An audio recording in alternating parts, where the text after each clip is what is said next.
Greetings everyone. आज हम एक बहुत कॉमन साइकेट्रिक इलनेस ओसीडी के बारे में बात करेंगे। ओसीडी यानी कि ऑब्सेसिव कंपल्सिव डिसऑर्डर एक बहुत ही कॉमन साइकेट्रिक इलनेस है जो कि लगभग 2 से 3% पॉपुलेशन में ऑब्जर्व की जाती है। जैसा कि दो वर्ड्स हैं obsessive and compulsive, in word से ही काफ़ी हद तक अंडरस्टैंडिंग ओसीडी की क्लियर हो जाती है। अगर और बेहतर समझने की कोशिश करें तो ऑब्सेशंस यानी कि रिपीटेटिव इरैशनल थॉट्स जो कि डिस्ट्रेसिंग होती हैं। एक एग्जांपल से मैं बताने की कोशिश करता हूँ आपको। जैसे कि एक बहुत कॉमन ऑब्सेशन है थॉट्स ऑफ कंटेमिनेशन।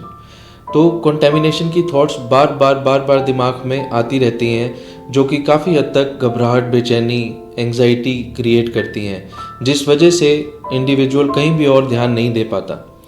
ऐसे ही कुछ और भी ऑब्सेसिव थॉट्स हैं जैसे कि negative religious thoughts, sexual content के थॉट्स, या फिर कई बार शक के थॉट्स कि जैसे दरवाज़ा बंद किया है या नहीं किया है, या गैस की नॉब बंद करी है या नहीं करी है।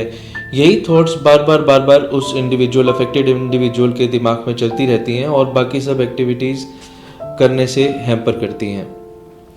और कंपल्शंस को अगर समझने की कोशिश करें तो जो ऑब्सेशंस या ऑब्सेसिव थॉट्स को लेकर के एंग्जाइटी जो क्रिएट हो रही है, उससे ईज आउट करने के लिए जो भी एक्ट इंडिविजुअल करता है, जैसे उसी एग्जाम्पल को मैं अगर कंटिन्यू करूं तो थॉट्स ऑफ कंटेमिनेशन को दिमाग से निकालने के लिए व्यक्ति हैंड वॉश करेगा, तो इस एक्ट को कंपल्शंस बोलते हैं।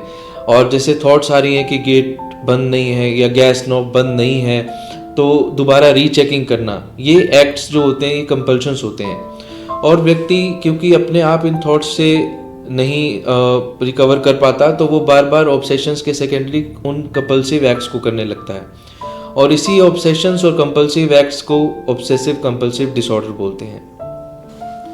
तो ये समझना बहुत ज़रूरी है कि ओसीडी क्यों हो जाता है। ओसीडी हमारे दिमाग में बहुत सारे केमिकल्स, न्यूरोट्रांसमीटर्स होते हैं, जिसमें से कि एक केमिकल होता है सेरोटोनिन। इसकी कुछ स्पेसिफिक ट्रैक्स में कमी होने के कारण ओसीडी हो सकती है।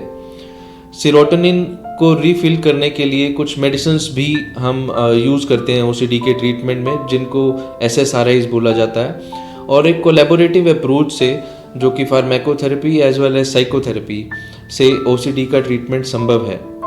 देखिए, ओसीडी के बारे में बहुत सारे मिथ्स हैं, या इसकी अंडरस्टैंडिंग प्रॉपर ना होने की वजह से ये इलनेस अर्ली फेजेस में बहुत बार समझ में नहीं आती, और क्रॉनिक या कॉम्प्लिकेट होने के बाद ही लोग डॉक्टर्स को अप्रोच करते हैं। इसलिए इसका ट्रीटमेंट भी काफ़ी हद तक लॉन्ग टर्म हो जाता है बाद में, क्योंकि क्रॉनिक होने के बाद अगर किसी ने अप्रोच किया है तो ट्रीटमेंट का ड्यूरेशन अपने आप लॉन्ग ड्यूरेशन में चला जाता है। और जैसे मैंने आपको बताया, कोलैबोरेटिव अप्रोच है, pharmacotherapy as well as psychotherapy. दवाइयाँ SSRIs यूज़ होती हैं, और साइकोथेरेपी में, जिसको हम और कॉमनली काउंसलिंग थेरेपीज़ बोलते हैं, तो उसमें एक स्पेसिफिक थेरेपी होती है ERP, exposure and response prevention. अब मैं उसी एग्जांपल को कंटिन्यू करके आपको ERP के बारे में भी बताने की कोशिश करता हूँ। जैसे थॉट्स ऑफ कंटेमिनेशन काफ़ी हद तक डिस्ट्रेस कॉज कर रही हैं, तो ERP में क्या करते हैं, exposure towards contamination, for example floor पे या जहाँ पे कोई डोर नॉब पे टच करा देंगे, तो फिर वो थॉट्स बार बार उस अफेक्टेड इंडिविजुअल के दिमाग में डिस्ट्रेस करेंगे कि हाथ गंदे हैं, और वो हाथ धोने की तरफ कोशिश करेगा। तो आपको रिस्पॉन्स प्रिवेंशन, एक्सपोजर करा दिया, अब रिस्पॉन्स को प्रिवेंट किया जाएगा, यानी कि कंपल्शंस करने से रोका जाएगा। जब कंपल्शंस करने से रोकेंगे तो एंग्जाइटी क्रिएट होगी। उस एंग्जाइटी को मेडिसिन के सहारे भी दबाया जा सकता है, या फिर और साइकोथेरेपीज़ के द्वारा भी उसकी सीवियरिटी को कम किया जा सकता है।